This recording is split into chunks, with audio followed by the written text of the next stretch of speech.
ملګرو سلام، ښې چارې په دې هیله چې روغ جوړ خوشحال به وئ. نیک محمد ویال یم.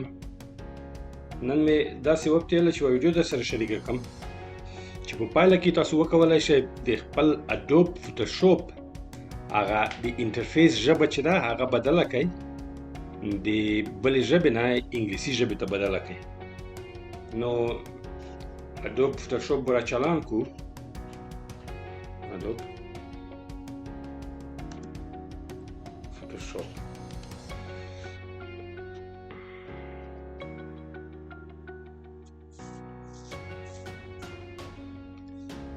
که څنګه چې وینئ زما Adobe PhotoShop په روسي ژبه ده. موږ تاسو به د روسي نه انټرفیس یې ټول په روسي ژبه ده، د روسي نه واړوو انګلیسي ژبې ته چې کار پکې اسان شي. نو په دې ځای باندې کلیک کوو، راځو پریفرنسز ته او بیا په جنرال کلیک کوو. په جنرال کې انټرفیس چې دی دا دویم ځای په دې ځای باندې کلیک کوو. دلته یې روسي لیکل ده، دا په انګلیسي کو اوکې وایو. اډوب فوټوشاپ بندوو،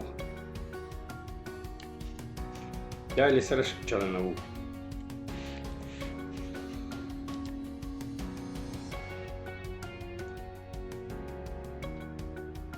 متلیږو چې تر څو چالان شي.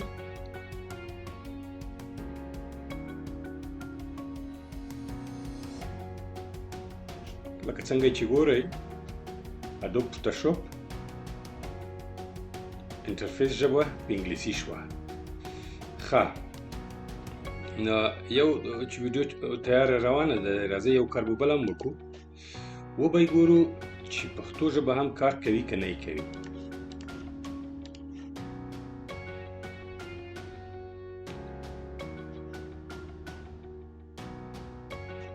ښه، ټکس به راواخلو، دلته به یې ځای په ځای کړو، پښتو ژبه بدله کړو.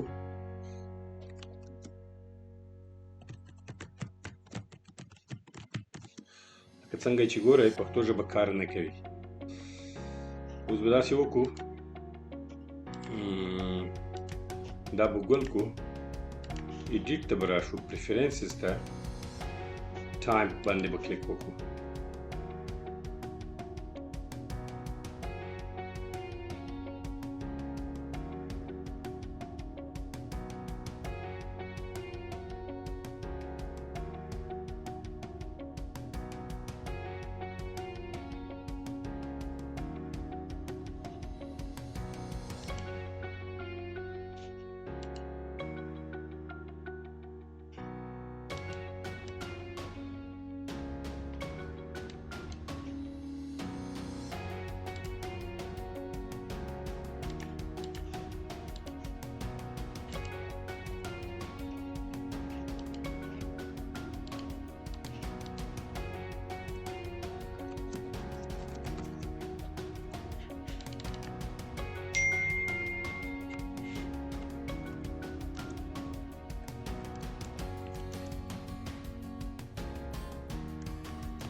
دا د پښتو ژبې کار پکې وکړو، فن به ور بدل کړو چې سم کار وکړي.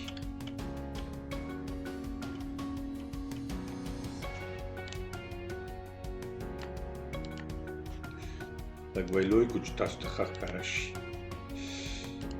ښه، موږ څه وکړل چې پښتو ژبه پکې فعاله شي. دې لپاره لاړو پریفرنسز ته، په ایډیټ باندې مو کلیک وکړو، پریفرنس نه ټایپ ته لاړو.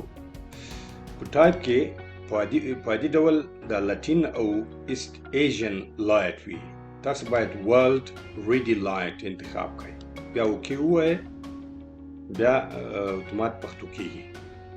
نو په دې هیله چې ویډیو به مو خوښه شوې وي او په خپلو لارو چارو کې به کار ځینې واخلئ. مننه.